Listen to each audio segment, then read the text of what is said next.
Hello and welcome back to Uplift Equine. Today we're going to wrap up our HPA Act series. So this is number 5. We may add a few other things later as this HPA thing develops over the years. But right now I'd like to go through the very ending of the original act, and then we're going to go over the changes that were proposed and why they're kind of fishy. So let's get right into it, because this is kind of going to be a long one, I think. All right, so the first thing is inspection of records. The management of any horse show, exhibition, sale, or auction shall permit any APHIS representative upon request to examine and make copies of any and all records pertaining to any and all horses, either required in any part of regulations or otherwise maintained during ordinary business hours or such other times as may be mutually agreed upon. A room, table, or other facilities necessary for proper examination of such records shall be made available to APHIS representative. So, in addition to everything else, you need a conference room. Horse industry organizations or associations who train, maintain, and license DQPs under a certified DQP program shall permit any APHIS representative upon request to examine and copy any and all records relating to the DQP program, which are required by any part of the regulations. Such requests shall be made during ordinary business hours or such other times as mutually agreed upon. A room, table, or other facilities necessary for proper examination shall be made available upon request to the APHIS representative. So, reporting by management. Within 5 days following the conclusion of any horse show, exhibition, sale, or auction containing Tennessee walking horses or racking horses, the management of such show, exhibition, sale, or auction shall submit to the regional director for the state in which the show, exhibition, sale, or auction was held. The information required by 11.22A1 through 6 for each horse excused or disqualified by management or its representatives from being shown, exhibited, sold, or auctioned the reasons for such actions. If no horses are excused or disqualified, the management shall submit a report so stating. Within 5 days of the conclusion of any horse show, exhibition, sale, or auction, which does not contain Tennessee walking horses or racking horses, the management of such show, exhibition, sale, or auction shall inform the regional director for the state in which the show, exhibition, sale, or auction was held of any case where a horse was excused or disqualified by management or its representatives from being shown, exhibited, sold, or auctioned because of its found to be sore. All right, the next section is minimum penalties to be assessed and enforced by HIOs that license DQPs. For the rulebook, each HIO that licenses a DQP in accordance with 11.7 must include it in its rulebook and enforce penalties for violations listed in its section that equal or exceed the penalties listed in paragraph C of this section, and must also enforce the requirements in paragraph D of this section. So it's coming in future. So paragraph B, suspensions. For the violations listed in paragraph C, this section that require a suspension, any individuals who are responsible for showing the horse, exhibiting, entering, or allowing the entry of the horse in a show, exhibition, sale, auction, or offering the horse for sale or auction must be suspended. So just any activities. This may include, but may not be limited to, manager, trainer, rider, custodian, or seller as applicable. In addition, if the owner allowed any activity listed in this paragraph, the owner must be suspended as well. Any person who is responsible for the shipping, moving, delivering, or receiving of the horse is found to be bilaterally sore or unilaterally sore as defined as in paragraph C of this section, in violation of the SCAR rule 11-0.3, or in violation of the prohibition against the use of foreign substances 11.2 C, with reason to believe that such horse was to be shown, exhibited, entered for the purpose of being shown or exhibited, sold, auctioned, or offered for sale in any horse show, exhibition, sale, or auction must be suspended, provided that this requirement does not apply to the horse was transported by common or contract carrier or an employee thereof in the usual course of the carrier's business or the employee's employment, unless the carrier or employee had reason to believe that the horse was sore. All right, number 3. A person who is suspended must not be permitted to show or exhibit any horse or judge or manage any horse show, exhibition, sale, auction for the duration of the suspension. Any person with multiple suspensions must serve them consecutively, not concurrently. So instead of saying, okay, we've got suspensions that, a 3-year suspension or a 4-year suspension, they can't serve them all at the same time. They have to be like 3 years, then 4 years, then on and on and on. All right, C, minimum penalties. So, bilateral soreness. A horse is found to be sore in both of its forelimbs or hind limbs. The horse must be dismissed from the remainder of the horse show, exhibition, sale, or auction. First offense, suspension is 1 year. Second offense, suspension is 2 years. The third offense and any subsequent offenses is 4 years. Unilateral soreness. A horse is found to be sore in one of its forelimbs or hind limbs. The horse must be dismissed from the remainder of the horse show, exhibition, sale, or auction. First offense, suspension 60 days. Second, suspension 120 days. Third, and any subsequent suspension for 1 year. SCAR rule violation. The horse is found to be in violation of the SCAR rule 11.3. The horse must be dismissed from the remainder of the horse show, exhibition, sale, or auction. First offense, suspension for 2 weeks. Second offense, suspension for 60 days. Third, and any subsequent, suspension for 1 year. Now, as you can see, there are a lot of things that can go wrong with this, and now we kind of are getting a feel for why there's lawsuits going around if the inspector kind of falsely accuses people, because there is a lot riding on it, not only for trying to show or sell the horse, but also for the person that is involved in this. So like the show owner, trainer, etc., whatever. So there's a lot riding on this. Foreign substance violations. So violations of the prohibition against use of foreign substances. Before or during the show, exhibition, sale, or auction, the horse must be dismissed for the remainder of the horse show, sale, exhibition, or auction. After the show, exhibition, sale, or auction, suspended for 2 weeks, the horse must be dismissed from the remainder of the show, exhibition, sale, or auction. Equipment violation. Violations of the equipment related prohibitions in 11.2 B1 through B10 and B12 and B17.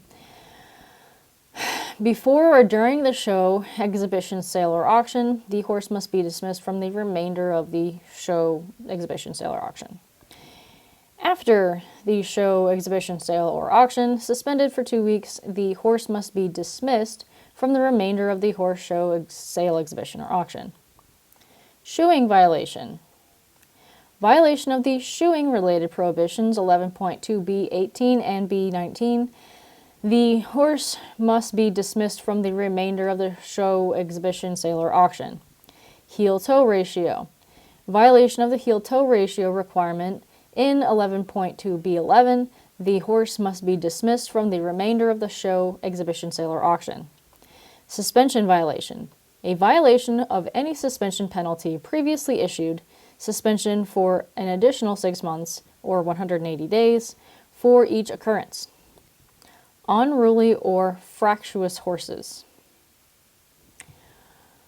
A horse that cannot be inspected in accordance with the 11.21, the horse must be dismissed from the individual class which it is to be inspected.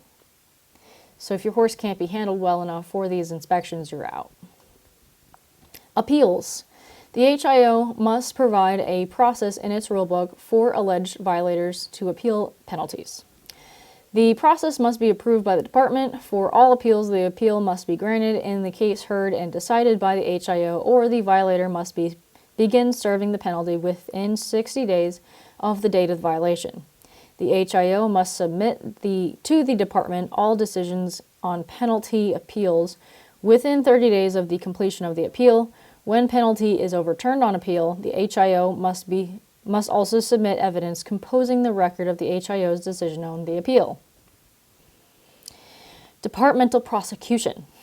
The department retains the authority to initiate and enforce proceedings with respect to any violation of the Act, including violations for which penalties are assessed in accordance with this section, and impose the penalties authorized by the Act if department determines that such actions are necessary to fulfill the purpose of the Act and this part.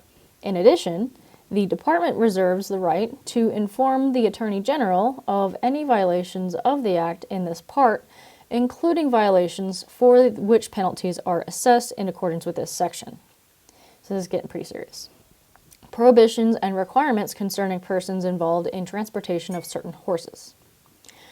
Each person who ships, transports, or otherwise moves or delivers or receives for movement any horse with reason to believe such horse may be shown, exhibited, sold, or auctioned at any horse show, exhibition, sale, or auction, shall allow and assist in the inspection of a horse at any show, exhibition, sale, or auction to determine compliance with the Act as provided in 11.4 of the regulations, that shall furnish to any APHIS representative upon request in the following information: name and address of the horse owner and shipper, if different from the owner or trainer; name and address of the horse trainer; name and address of the carrier transporting the horse and the driver of the means of conveyance used; origin of the shipment and date thereof; and destination of shipment.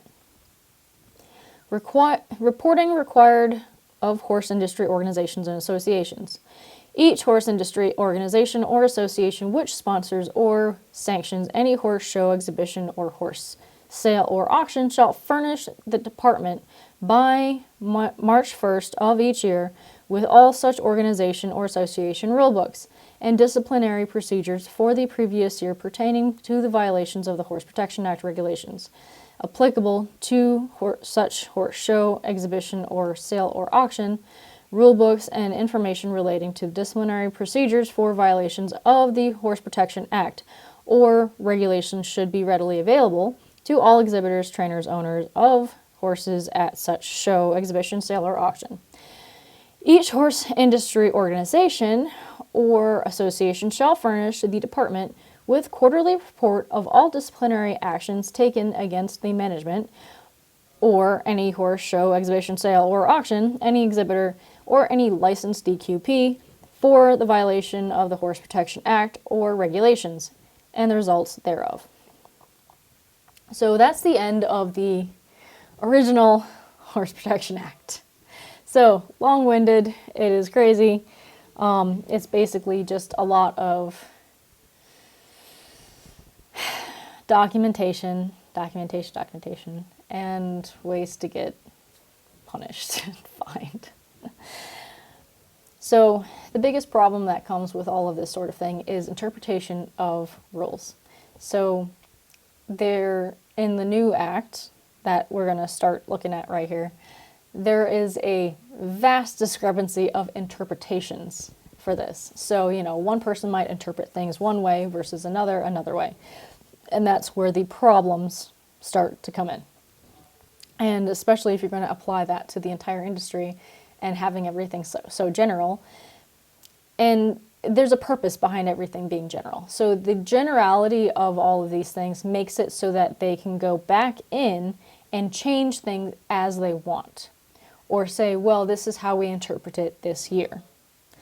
and then slowly but surely changing things as the years go by, kind of slowly boiling the frog. Because remember, this stuff in the new act was put together by a lot of people who really don't like animals being used in anything at all, even as pets. So just so that you can see in perspective, the original act had good intentions, very good intentions, and it was because of the problems in the Tennessee walking horse industry.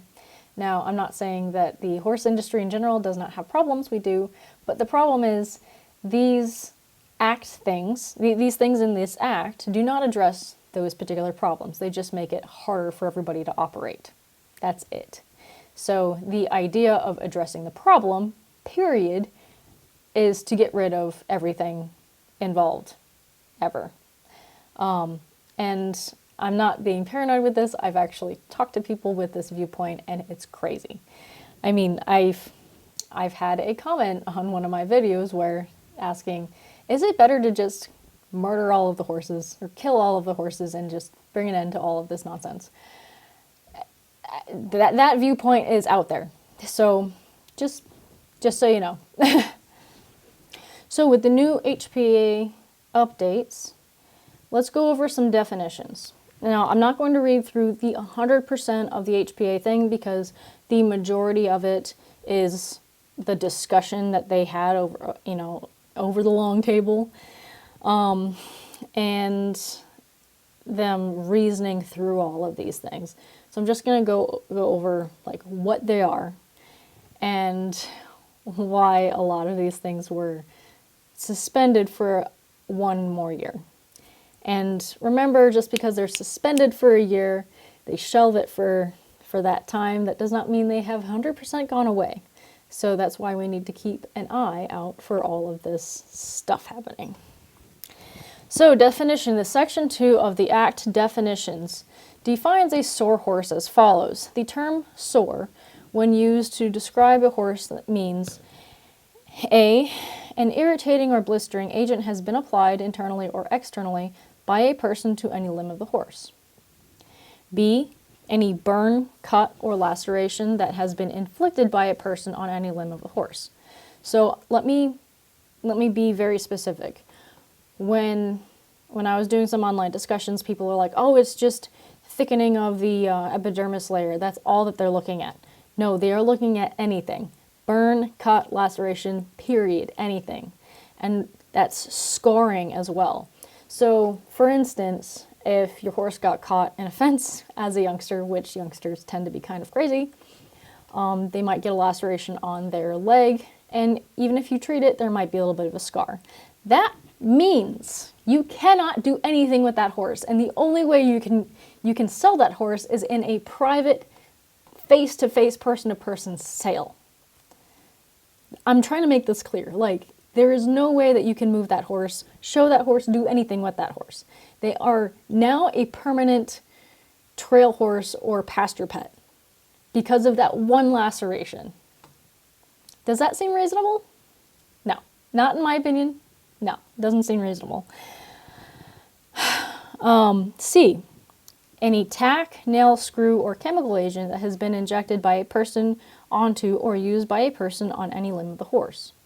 Or any substance or device that has been used by a person on any limb of the horse, or a person has engaged in a practice involving a horse, and as a result of such application, infliction, injection, use, or practice, such horse suffers, or can reasonably expected to suffer, physical pain or distress, inflammation, or lameness when walking, trotting, or otherwise moving, except that such term does not include such an application, infliction, injection, or use, or practice in connection with the therapeutic treatment of the horse by or under the supervision of a person licensed to practice veterinary medicine in the state that which such treatment was given. So basically this is where the scare of you can't put any fly spray, you can't put anything on the limbs of the horse. So you've got the blood rule that, even if a horsefly bites your horse's leg and you see blood, like my horse is a complete cremello. Anything that bites him will be a problem. And then on top of that, with this, then you wouldn't be able to put fly spray on. Does that seem reasonable? Or do you think that that is because of the lack of prevention, you are now making the horse suffer more because of the flies, because now you can't put on fly spray because of this rule to prevent problems and suffering of the horse.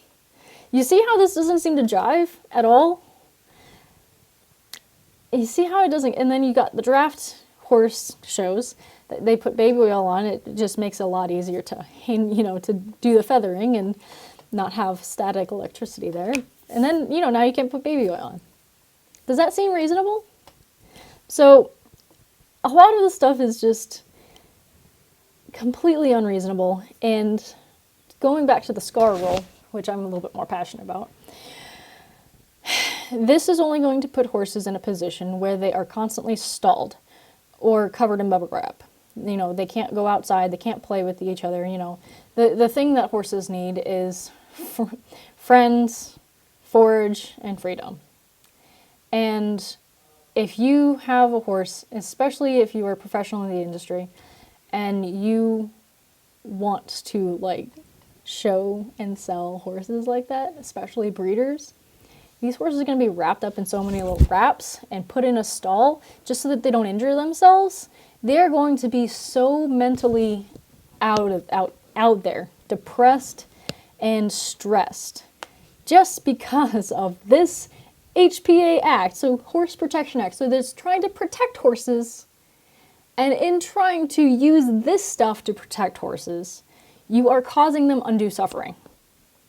You see how this kind of doesn't quite jive?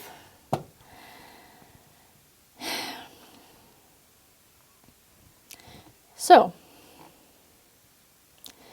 proposed rule. In the light of the foregoing evaluations, on August 21st, 2023, we published in the Federal Register a proposal. We, as in the people writing this proposal for HPA change. To amend the horse protection regulations, substantive changes we proposed to make in Part 11 included: removing the requirement that DQPs trained and licensed by HIOs, and removing the term DQP from regulations. Instead, we propose that APHIS would screen and train qualified persons to be horse protection inspectors, so HPIs, or HPIs. APHIS would authorize these applications, preferably licensed veterinarians, as HPIs after screening them for potential conflicts of interest in conducting training. So instead of having the individual horse associations be able to train people for DQP, they want to take out the DQP entirely and just have these AHIOs. So preferably they have to be veterinarians. So we already have a shortage of veterinarians. Now they have to be preferably veterinarians, and now APHIS has to be directly involved in their training. So you can see how, especially with this new administration, which is trying to lower government spending, how much government spending has to be done just to actually train these people, and then maybe they're available, because you know how busy veterinarians are.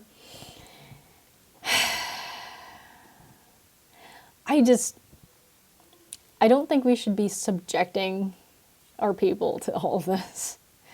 But yeah, they want more control, basically. So they want to have APHIS be more in more control of this stuff, because the DQPs were not finding enough stuff, because the Tennessee walking horse people were in the above 90th percentile of compliance with this HPA. So they got really good at not doing they got really good at doing the right thing. So because they got really good at doing the right thing, they're like, all right, let me see how we can make this harder.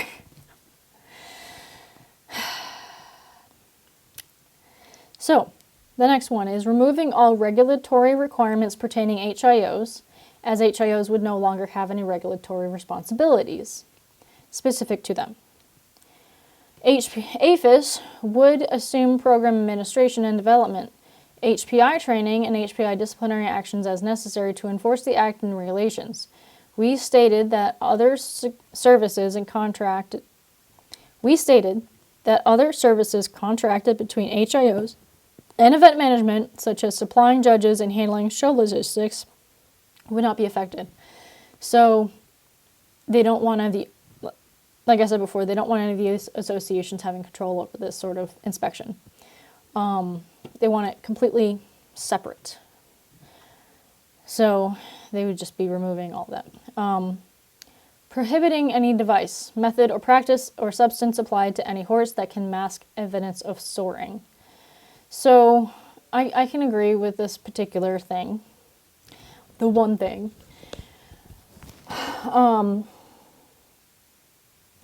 So it's anything that can hide the evidence of soring. So like any like I don't know, I guess people put mascara on because it's kind of like a lash extender. You can kind of have like, it makes it look like it's fake fur or something unless you touch it. I don't know, it just seems really weird that you'd put on there. But I guess there's things that could mask the evidence of soring, and that's something that is prohibited. Prohibiting all action devices, artificial extension of toe length, pads, wedges, and lubricants on the limbs or feet of Tennessee walking horses and racking horses, with exceptions for approved therapeutic uses or artificial extension of toe length, pads, wedges, and substances. An action device is any boot, collar, chain, roller, beads, bangles, or other device which encircles or is placed upon the lower extremity of the leg of a horse in such manner that it can either rotate around the leg or slide up and down the leg so that it is to cause friction, or which can strike the hoof, cornet band, or fetlock joint. We propose to afford the industry 270 days from the effective date of the final rule before prohibition on pads and wedges and artificial toe extensions would be effective. So this is Tennessee walking industry. Not a lot of industries use these things. And I kind of agree with this because, like, if you're going to judge a horse, don't artificially do any of this crap to the horse. That's it. Because all these action devices do is artificially exaggerate the gait because the horse is trying to get out of pain.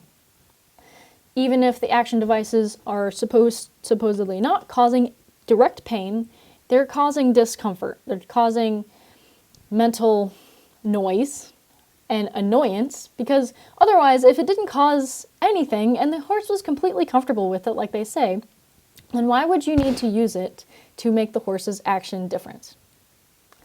And why would it make the horse's action different if it's so easy and so kind to the horse that the horse barely even notices that it's there? Like, you know, there's this one lady that was like, it's like a watch. I don't even know it's there. Well, if the horse doesn't even know it's there, then why is it trying to step away from it? What do you think? So, yeah. And then you talk about boots and wedges. So you look at these horses, they have these huge blocks that are supposed to cause more action. The horse is trying to step out of something, like, you know, it feels like there's a problem, there's mud, or there's something attached to their foot that's making it heavier, so they want to step out of it. Which is another issue. And then it is artificially pushing the horse's heel up and forward and down. And then you have the horse's toe unnaturally long so that you could strap this thing onto it. Is that kind? No. Is that natural? Absolutely not. Why are we using this stuff to show the horse? Like, if you really like the natural ability of the Tennessee walking horse and racking horse, why do you have to add so many things? I'm just saying, like, there are people who show these horses completely naturally or with just normal shoes. And they look beautiful. We don't need all this stuff. Just saying. So, the next one is replacing the SCAR rule with language that is more accurately describes visible and dermatological changes indicative of soring, and removing the requirement that such changes be bilateral. So, they want to be able to say, unilateral scarring and some such.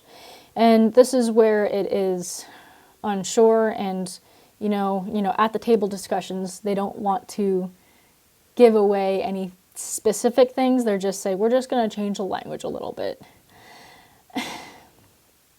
So, and that's where the idea of, well, soring could be anything that causes the horse to be sore at any point, and to be sore on any part of their body, like a saddle. So that's where that came from. But anyway, requiring the management of any horse show, exhibition, sale, or auction that elects to utilize an APHIS representative or HPI to choose and appoint an additional HPI if more than 100 horses are entered in the event. I think it was like 150 before, so I think they just lowered that number. Correct me in the comments if I'm wrong. I know I was the one to read it, but it was a little while ago, and I have a terrible memory. Requiring the management of any horse show, exhibition, sale, or auction that elects to utilize an APHIS representative or HPI inspect the horse to have at least one farrier physically present if more than 100 horses are entered in the event, or if there are 100 or fewer horses, that to have a farrier on call within the local area to be present if requested by APHIS representative or HPI. We stated that farriers would not be required for shows that do not utilize the inspector. So the farriers are basically to remove the boot or wedge or something that is in question. And again, here are, the people that don't understand the horse industry, that you can't just remove something that's been nailed to the horse's hoof and then put it back on again when you're like, I think it's fine. Remember, those holes are like a one-time use hole. You nail something back into the same hole, it's not going to be as secure as when you freshly nail it in. Do I agree with nailing horses' hooves? No, I don't. We have the technology to not. But I'm just saying, you can't just freely take them on and off if they're nailed. They have to be there. And the horse's hoof gradually grows out. And if you remove something and put it back in there before that time, especially if it's fresh, then the nail hole is either not going to have moved enough, or the farrier will have to try to find a new nail hole, and that it increases the possibility of a hot nail to happen, and that nobody wants that. So I don't know, just take away the whole wedge thing. If the horse does not medically need a wedge, don't put a wedge. And then finally, adding new reporting and record-keeping requirements for management of all horse shows, exhibitions, sale. So all meaning all. That's where this is going to happen to the entire industry thing. All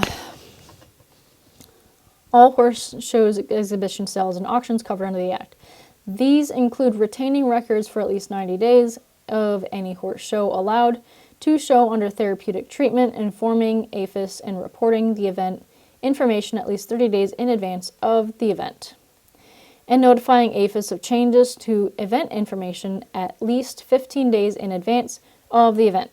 These requirements are intended to prevent disqualified persons and horses from participating in HPA-covered events, and to give APHIS sufficient time to schedule APHIS representative to inspect the event if requested. So, that was a lot. That was a ton. But I know the last two things were pretty specific, but it's the SCAR rule, the substance rule, that kind of gets me, because that's up for interpretation. And any law that is up for interpretation is not a law that I want in actual circulation, because the subsequent generations of people that are in office will interpret it differently, and generally it only gets worse. Generally. It doesn't ever get better. But that's the HPA. That's why we're all kind of like clamoring to get this thing out of there. Because, like I said before, the people putting this together these days, in 2025, are people who hate the industry. Just saying. So, as an industry, guys, we need to get it together. We need to be less of a target of accusations by, being kinder to our horses, having more sustainable training practices, having more sustainable breeding practices. So, we have the technology and we have the processes to check for things. And you just have to be okay with thinking, this stud, we found this problem in this stud. It's time to snip them because we've got a genetic issue. Instead of covering things up and, creating Franken horses because they want to be used for one thing. I'm talking about the halter people right there. So we just need to have better practices. And I'm hoping that in 20 years, all of this stuff, we look back on all of this stuff and think how barbaric it was. I'm hoping things get better. Really, I really hope things get better. And giving all of us more choice in how we are to present our horses at shows. And there is something that I noticed with this, and something that someone mentioned on Facebook, is clinics aren't really included in all this. So clinics and maybe schooling shows. Schooling shows should probably be redefined as a clinic, in my opinion. Just saying. Because clinics are an educational event. And hopefully they don't try to extend this into all and every event, because that would be unreasonable. Completely unreasonable. So, yeah, but that's the HPA. Thank you for participating and watching all of this. Thank you for liking. And please subscribe if you want to see more educational videos. Probably not as depressing as this topic. Hopefully more engaging and interesting, but thank you for participating, and I hope you guys have a wonderful day. And please keep in contact with this sort of thing, because it has only been postponed for 1 year. So please sign the petitions, go to Western Justice. Do I agree with 100% of what Western Justice does? No. Do I agree with how they're handling this HPA thing? Yes, I do.